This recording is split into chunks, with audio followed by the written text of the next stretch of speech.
নমস্কার, হ্যালো বন্ধুরা, সিম্পলি যোগা চ্যানেলে তোমাদের স্বাগত জানাই। আজ আমি তোমাদের বিপরীতকরণী মুদ্রা করে দেখাবো। এর লিংক আমি আগে আরো দিয়েছিলাম। এই মুদ্রা বা এটিকে আসনও বলা যায়, প্রচন্ড লাভদায়ক এটি যদি করা যায়। যারা পারবে না তারা দেওয়ালে পাঠিকেও এটি করতে পারে। আমি অনেক আগে এটি করেছিলাম, লিংকও দেওয়া আছে। এখন বুঝতে পারছি না ঠিক মতো করতে পারবো কিনা, অনেকদিন প্র্যাকটিস নেই, তবুও আমি চেষ্টা করছি তোমাদের করে দেখাবার জন্য। এই জন্য আমি প্রথমে আগে এইভাবে বসলাম, বসে এবারে চিত হয়ে শোবো। এই যে শুলাম। সর্বাঙ্গাসনে যেমন পা স্ট্রেট থাকবে, এটা কিন্তু ট্যাঁচা ভাবে হবে এই আসন, এই মুদ্রাটি বিপরীতকরণী মুদ্রা। উপকারিতা আমি পরে বলছি। এইভাবে পা তুলছি, তুলতে তুলতে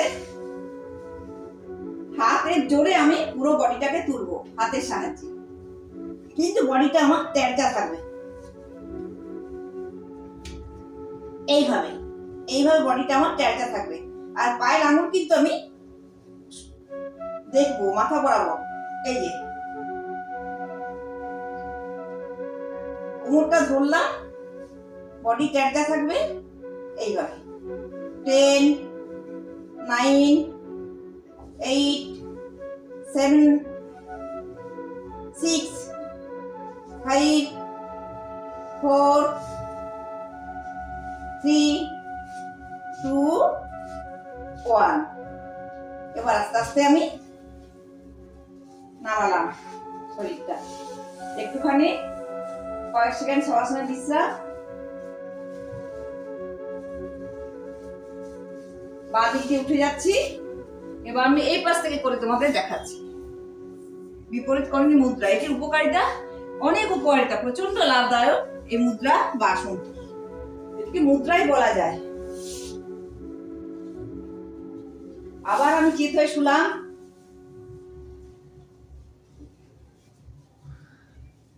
এই যে আবার আমি চিত হয়ে শুলাম।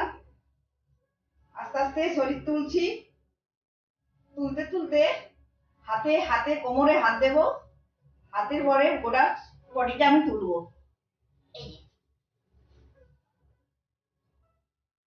এইভাবে, কিন্তু আঙুলগুলো স্ট্রেট থাকবে, আমি যেন আঙুলগুলো দেখতে পাই। মাথা সোজা থাকবে। 10, 9, 8, 7, 6, 5, 4, 3, 2, 1। এইভাবে এটি হচ্ছে বিপরীতকরণী মুদ্রা। এবার আস্তে আস্তে হাত নামালাম, হাত সোজা করলাম, পাও নামালাম। এবার আমি বাঁ দিক দিয়ে কয়েক সেকেন্ড বিশ্রাম করে বাঁ দিক দিয়ে উঠে যাচ্ছি।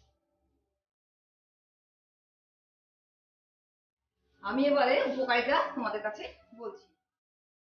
অনেক উপকারিতা মনে রাখা যায় না, আমি নোটস দেখেই বলছি, কিন্তু এই মুদ্রাটি অত্যন্ত ভালো সকলের জন্যই। বিপরীতকরণী মুদ্রা বলছি কি কি উপকার।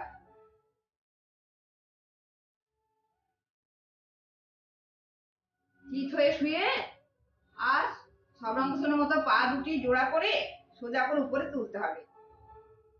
আচ্ছা, কিন্তু কোমর সোজা থাকবে না, ট্যাঁচা ভাবে থাকবে। কোমরের নিচে হাত থাকবে, আমি বলে দিলাম। হাতের উপর দেহের ভরটি থাকবে।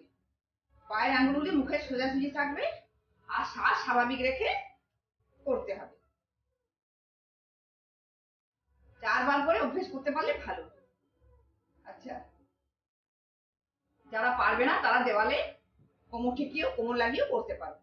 উপকারিতা, কোষ্ঠকাঠিন্য সারে, হৃৎপিণ্ড ফুসফুস শক্তিশালী হয়, রক্ত শূন্যতা, মাথা ঘোরা, শারীরিক দুর্বলতা, মস্তিষ্কের অবসাদ, পেটের গরমাল ইত্যাদি প্রতিরোধ করে। এই আসনটি শীর্ষাসনের মতোই আংশিকভাবে হয়। সর্বদেহে রক্ত সঞ্চালনের উন্নতি ঘটে। বিপরীতভাবে রক্ত সঞ্চালিত হয় বলে ধমনী, শিরা, উপশিরা আংশিকভাবে বিশ্রাম উপভোগ করে। বিপরীত দিকে রক্ত সঞ্চালন হয় যেহেতু আমরা পা উপরে তুলছি আর মাথাটি নিচে থাকছে, তাই বিপরীত ভাবে রক্ত সঞ্চালন হচ্ছে, তাই আমাদের শিরা উপশিরা বিশ্রাম হচ্ছে আংশিকভাবে। তাহলে বিপরীতকরণী মুদ্রার কত উপকারিতা বন্ধুরা আমি বললাম, তোমরা আশা করি সকলে বুঝতে পেরেছো। সকলে করার জন্য চেষ্টা করবে। যারা পারবে না তারা দেওয়ালে কোমরটি লাগিয়ে রাখবে, তারপর অভ্যেস করবে। এই বিপরীতকরণী মুদ্রার অনেক উপকার করলে অনেক উপকার পাওয়া যায়। সকলে ভালো থেকো, সুস্থ থেকো। যারা কিছু লিখতে চাও কমেন্ট বক্সে অবশ্যই লিখবে, আমি বারবার বলছি। আর যোগচর্চা প্রাণায়ামের সাথে থেকো। আজকের মতো রাখি, নমস্কার।